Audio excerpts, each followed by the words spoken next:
You are now listening to The Survivors Series with Kyle Fields, a One Love Media production. Before we begin, I want to acknowledge that today's episode covers an ongoing case involving severe abuse, captivity, and neglect. The details are disturbing and may be triggering for some listeners. Please take care while listening. In a quiet neighborhood in Waterbury, Connecticut, a horrifying story has come to light. One that reads like a real-life horror movie.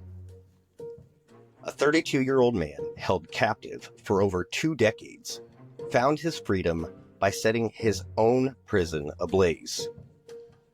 Today, we dive into this unfolding case, shedding light on the unimaginable ordeal he endured and the questions that still remain unanswered. This is the Survivor Series, and I'm your host, Kyle Fields.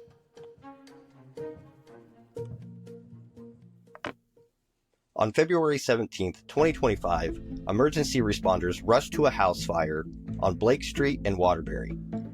Amidst the chaos, they rescued a severely emaciated man from an upstairs room. Weighing only 68 pounds, he confessed to lighting the fire, stating, "I wanted my freedom." His revelation led authorities to uncover a 20-year nightmare of captivity and abuse. The victim, whose identity remains confidential, recounted a life of relentless cruelty. Around 11 years old, he was withdrawn from school and confined to a small room, unheated. Deprived of adequate food and water, he was often left alone for up to 22 hours a day.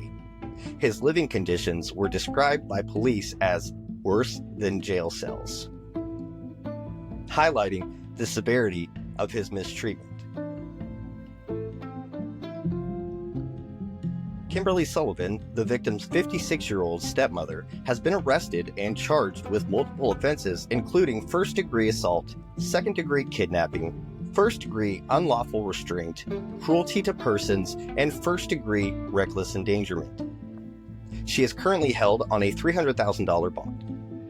Sullivan denies the allegations, but evidence such as the slide lock on the such order suggests otherwise.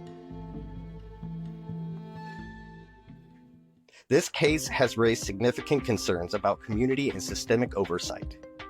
Neighbors recall brief, unsettling encounters with the victim, but failed to recognize the severity of the situation.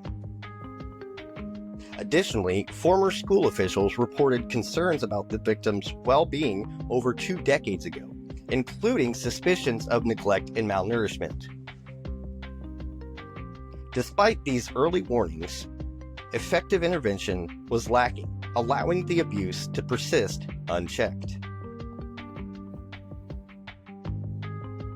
Authorities are now investigating how such prolonged abuse can occur without detection. The victim is receiving medical care and support as he begins his journey towards recovery.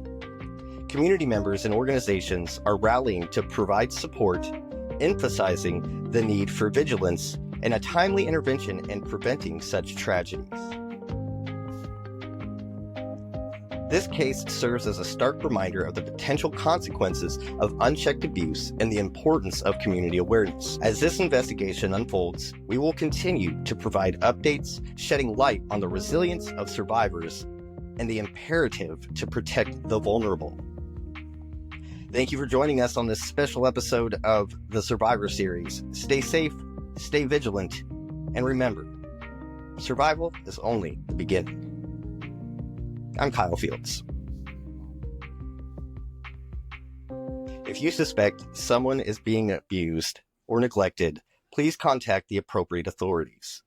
In the United States, the Child Help National Child Abuse Hotline is available 24/7 at 1-800-422-4453 or visit www.childhelp.org. Your call could save a life.